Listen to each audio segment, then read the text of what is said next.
David is 42 years old. He makes $87,000 a year as a software engineer. He owns shares in Apple through his 401k.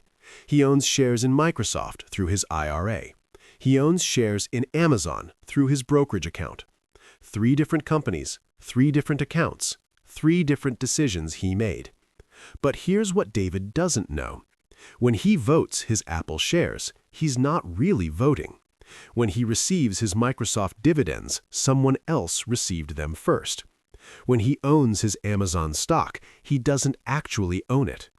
Because there's an invisible layer between David and his investments, 2 companies he's never heard of that control his votes, collect his dividends first, and technically own his stocks. Their names are BlackRock and Vanguard. Combined, they manage $20 trillion in assets. That's more than the GDP of every country on Earth except the United States and China. They're the largest shareholders in 88% of the S&P 500. They own pieces of your bank, your insurance company, your grocery store, your pharmacy, your streaming service, your internet provider, and you've probably never heard of them. But here's where it gets interesting.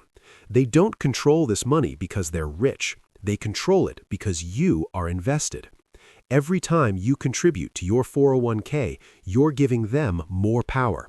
Every time you buy an index fund, you're expanding their influence. They're not using their money, they're using yours, and they vote with it. David has been contributing to his 401k for 20 years. He's put in $174,000 over 2 decades.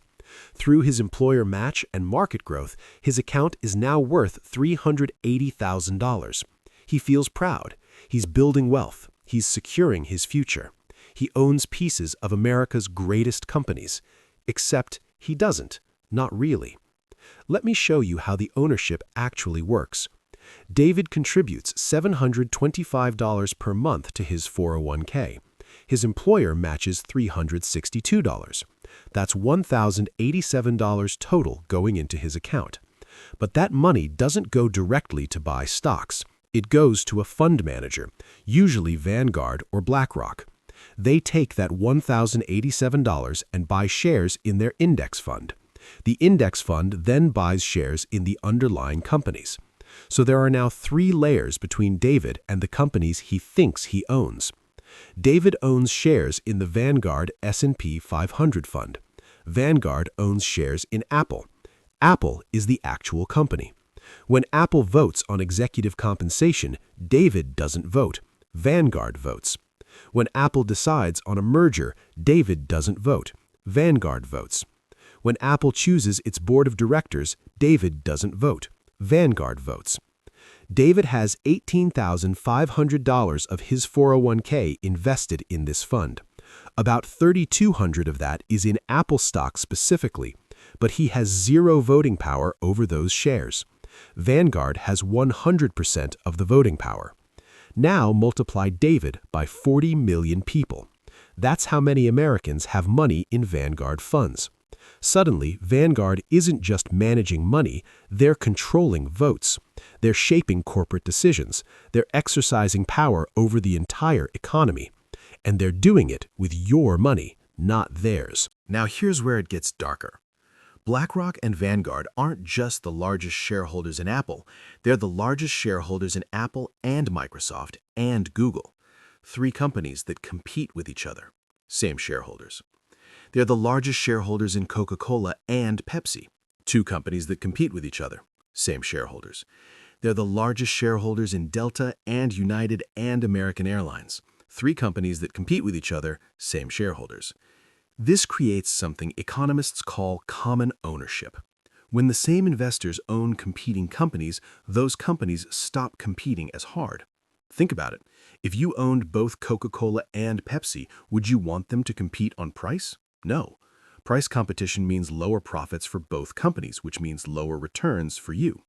You'd want them to compete on marketing, sure, on brand image, absolutely, but on price? Never.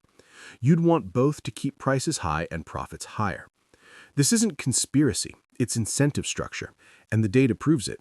Industries with high common ownership show 3 to 7% higher prices than industries with diverse ownership. That's not a theory, that's a measurement. Airline ticket prices are 10% higher in routes where common ownership is highest. Hospital prices are 15% higher in regions where the same investors own competing hospitals.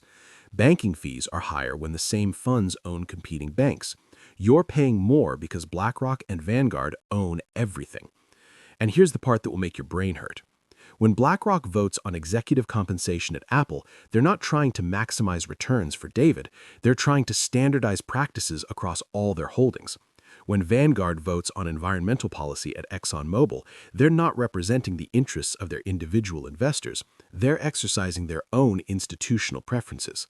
They have $20 trillion in voting power. You gave them that power through your 401k contributions, but they're not voting the way you would vote. They're voting the way they want to vote. Let me show you exactly how this plays out in your life. David pays $180 per month for internet service through Comcast. BlackRock and Vanguard are the top 2 shareholders in Comcast. They own 15.2% combined. David also considered switching to AT&T for internet. BlackRock and Vanguard are the top 2 shareholders in AT&T. They own 14.8% combined. So when David shops for internet, he's not really choosing between competitors. He's choosing between 2 companies with the same ownership. Those companies know they have the same owners. They know their owners don't want a price war, so they don't compete on price. They compete on commercials and brand messaging. Meanwhile, David pays $180 per month. In countries with diverse ownership structures, comparable internet costs $65 per month. David is paying $115 extra every month because of common ownership. That's $1,380 per year. Over 20 years, that's $27,600. But it gets worse. David has health insurance through United Health Group. BlackRock and Vanguard are the top shareholders. His insurance costs $620 per month for his family. He buys his prescriptions through CVS Pharmacy. BlackRock and Vanguard are the top shareholders. His medications cost $340 per month. He banks with JP Morgan Chase. BlackRock and Vanguard are the top shareholders. He pays $35 per month in various banking fees. His mortgage is through Wells Fargo. BlackRock and Vanguard are the top shareholders. His interest rate is 6.8%. He streams through Netflix, Disney Plus, and HBO Max. BlackRock and Vanguard are major shareholders in all 3. He pays $47 per month combined. Every single one of these companies is owned by the same 2 firms, and every single one of these prices is higher because of common ownership. Add it up. Internet, insurance, medications, banking, mortgage interest, streaming.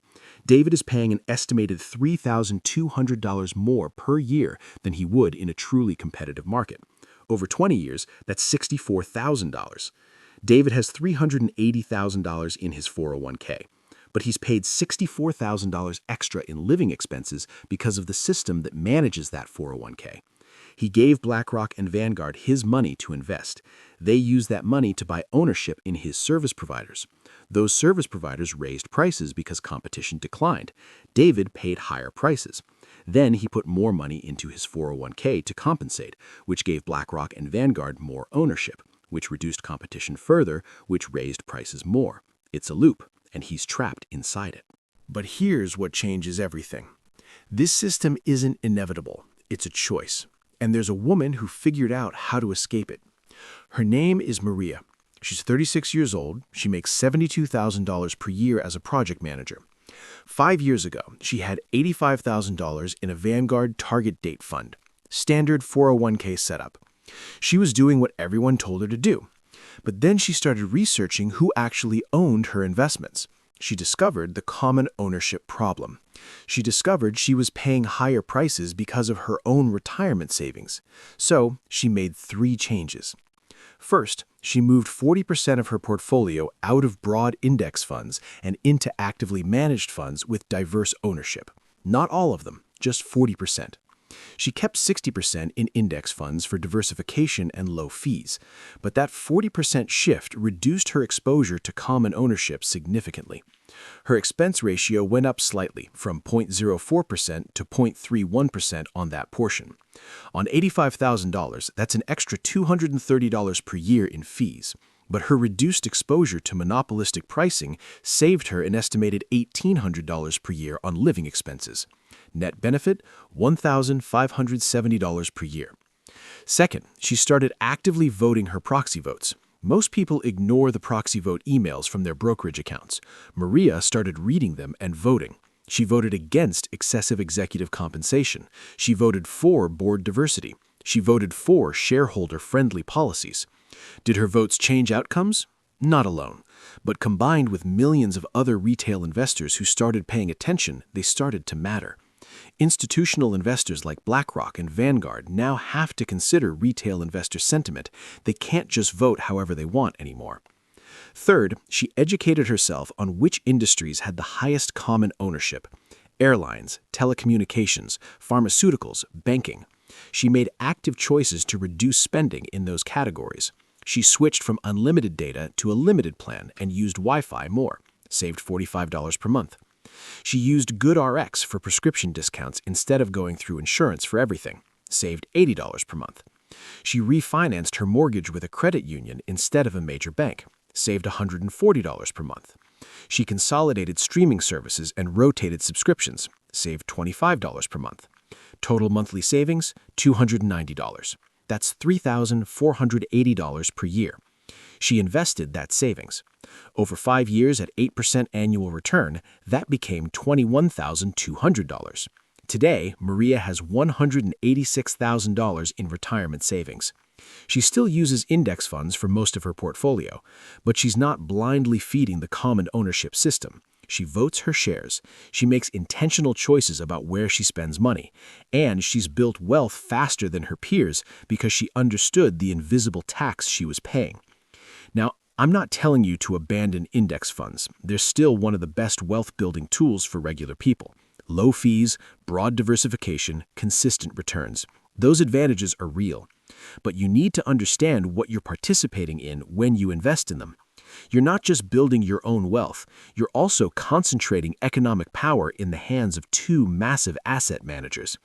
That concentration has costs: higher prices, less competition, reduced innovation. You can use index funds strategically while being aware of these trade-offs. Here's what that looks like practically. Keep the majority of your portfolio in low-cost index funds. That part is smart. But diversify 20 to 40% into funds with different ownership structures. That creates balance. Vote your proxy votes, every single one. It takes 10 minutes per year and it matters. Track your spending in high common ownership industries: telecom, healthcare, banking, airlines. Look for alternatives when they exist. Support policy changes that address common ownership. This isn't a problem you can solve alone. It requires antitrust enforcement and regulatory reform. But individual awareness creates political pressure. The system isn't rigged because of some secret conspiracy. It's rigged because of incentive structures that emerged gradually over 40 years. BlackRock and Vanguard aren't evil. They're responding rationally to the rules they operate under. But those rules need to change.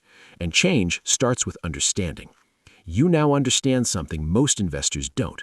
You understand that ownership structure affects prices.